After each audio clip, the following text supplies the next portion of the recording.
धन धन सद्गुरु तेरा ही आसरा। बेल आइकन का बटन दबाकर चैनल को सब्सक्राइब करें। बहन रुपेंद्र कौर इंसा परम पूजनीय हजूर पिता संत डॉक्टर गुरमीत राम रहीम सिंह जी इंसा के अपने ऊपर हुई अपार रहमत का वर्णन करती है। 2010 की बात है कि मुझे परम पूजनीय हजूर पिताजी ने प्रत्यक्ष दर्शन दिए।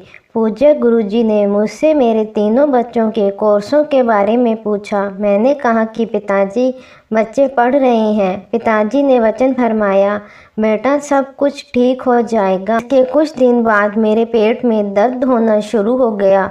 फिर मैं फरवरी महीने में शाह सतनाम जी ग्रीन एस वेल्थ फोर्स विंग की ट्रेनिंग के लिए डेरा सच्चा सौदा सरसा में आई हुई थी, तो मैंने शाह सतनाम जी स्पेशलिस्ट अस्पताल में अल्ट्रासाउंड करवाया तो डॉक्टरों ने बताया कि तेरे पित्ते में पत्थरियां हैं, जल्दी ही ऑपरेशन करवाना पड़ेगा, नहीं तो पित्ता फट सकता। मैंने उसी दिन शाम की मजलिस में पूज्य गुरुजी के वचनानुसार बीमारों वाला प्रसाद लिया और 10 नंबर कमरे में से दवाई लेकर लगातार सिमरन किया। उसके कुछ दिन बाद मैं डेरा सच्चा सौदा शाह सतनाम जी धाम सरसा में सत्संग वाले दिन सेवा पर आई हुई थी। मैं बहनों वाली कैंटीनों पर सेवा निभा रही थी। वहाँ पर एक अजनबी माता आई और वह इशारे से अपने पास बुलाकर वहीं पास में ही नीम की छाया में सफ़ेद चादर बिछाकर बैठ गई और मुझे अपने पास बिठा लिया। उस माता ने मुझसे पूछा कि तू थक गई है। मैंने उस माता को कहा कि माता जी मेरे पित्ते में पत्थरियां हैं, मेरे बहुत ज़्यादा दर्द हो रहा है। माता ने मुझे चादर पर लिटा दिया। उस माता ने मुझसे पूछा कि बेटा कहाँ पर दर्द हो रहा है। मैंने हाथ लगाकर बताया कि यहाँ पर दर्द होता है। उस माता ने वहीं हाथ लगाकर देखा और कहा कि अब दर्द नहीं होगा। माता ने कहा कि मुझे आशीर्वाद मिला है कि मैं जिसके भी हाथ लगाऊं वह ठीक हो जाएगा। वह माता 2-3 मिनट तक मेरे पास रुकी।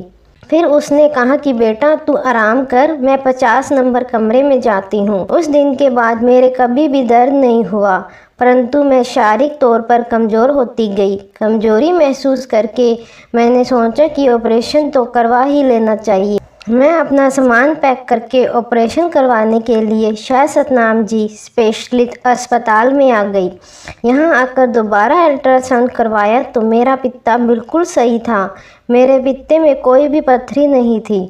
अब मुझे समझ आई कि मेरे सतगुरु जी ने माता के रूप में आकर मेरा कष्ट काट दिया और मुझे जरा भी महसूस नहीं होने दिया। पिताजी के वचनानुसार कि बेटा सब कुछ ठीक हो जाएगा, उसी प्रकार सब कुछ ठीक हो गया। पत्थरियों का इलाज भी हो गया। मेरे 2 बच्चों को सरकारी नौकरी भी मिल गई। पूज्य हजूर पिताजी के उपकारों को मैं कभी भी नहीं भुला सकती। अब मेरी पिताजी के चरणों में यही अर्ज है कि मेरे व मेरे परिवार पर इसी तरह रहमत बनाए रखना जी। धन धन सद्गुरु तेरा ही आसरा।